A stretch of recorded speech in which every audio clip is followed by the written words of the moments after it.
ఒకే రకమైన ఫార్మెట్ను ఎక్కువ క్యాండిడేట్స్కి పంపడం అన్నమాట. అంటే అపాయింట్మెంట్ లెటర్స్ కానివ్వండి, లేదా స్కూల్ ఇన్విటేషన్స్ కానివ్వండి, లేదా ఇంటిమేషన్ లెటర్స్ కానివ్వండి, ఇలాంటివి అన్నమాట. ఇవి ఎక్సెల్ డాటా ఫైల్ తీసుకొని చేయాల్సి ఉంటుంది. నేను ఇక్కడ ఎక్సెల్ ఫైల్ లేకుండా డైరెక్ట్గా డాక్యుమెంట్ నుంచే చేస్తున్నాను.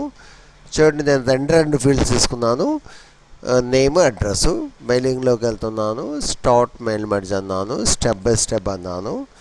నెక్స్ట్, మళ్ళీ నెక్స్ట్, ఇంకొకసారి అట్లాగే టైప్ ఇన్ న్యూ లిస్ట్ అన్నాను.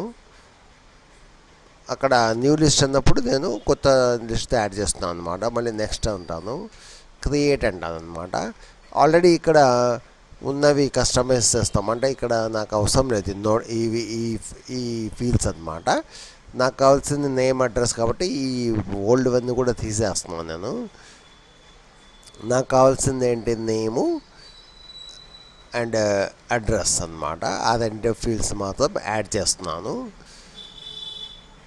ఇక్కడ దీన్ని ఇందులో డాటాను కూడా ఫిలప్ చేస్తున్నాను అనమాట. అంటే ఇందులోంచే డైరెక్ట్గా ఫిలప్ చేస్తున్నాను అనమాట. చూడండి, నేను ఒక 3 రికార్డ్స్ మాత్రం తీసుకుంటున్నాను. ట్యాబ్ కొట్టండి, నెక్స్ట్ పోతుంది.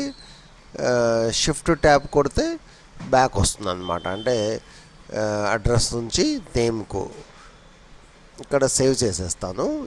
ఈ డాటా అంతా కూడా ఒక యాక్సెస్ ఫైల్లో, డేటాబేస్ ఫైల్లో సేవ్ అవుతుంది ఇది. సో దీన్ని ఓకే అన్నాక చాలా సింపుల్. ఇన్సర్ట్ మెర్జ్ ఫీల్డ్స్ చేయాలన్నమాట. ఇక్కడ ఇన్సర్ట్ ఫీల్డ్స్ అని ఇచ్చి మెర్జ్ ఫీల్డ్స్ అని ఇక్కడ నేమ్కు చక్కగా నేము, అడ్రస్కు చక్కగా అడ్రస్ ఇస్తాను. ఇక్కడ ఫినిష్ అంటే చాలన్నమాట. ఆటోమేటిక్గా ఈ డాక్యుమెంట్స్ అన్నీ కూడా రెడీ అయిపోతాయి. ప్రింటర్ ఉంటే ప్రింట్ అనండి, లేదంటే ఎడిటర్ అని చెప్పండి. ఇక్కడ చూడండి, ఒక ఫస్ట్ లెటర్ ఇది స్క్రోల్ చేస్తే సెకండ్ వన్, ఇంకా స్క్రోల్ చేయండి థర్డ్,